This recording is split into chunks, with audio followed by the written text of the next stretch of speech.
এর উদাহরণ দিতে পারবে না। সুতরাং এরকম একটা পাঁচটা জিনিস আমি দেখতে রেখেছি। পাঁচটার মধ্যে আল্লাহ পাক বলেন ইন্নাহু ইলমুস সাআ।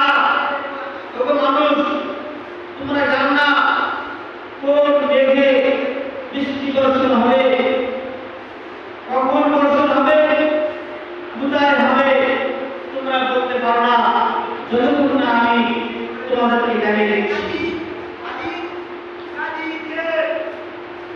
দ্বিতীয় বিষয়ে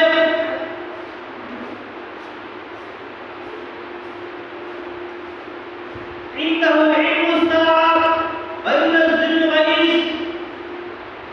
এবং আল্লাহ পাক আমাদের কবে কোন দিনে কিয়ামত প্রতিষ্ঠিত হবে সে খবর পৃথিবীর মানুষের কাছে নেই। আল্লাহ পাক বলেন ইন্নাল্লাহা আলিমুল খাবীর। হে নবী বলে দাও এই খবর একমাত্র আল্লাহ পাক জানেন।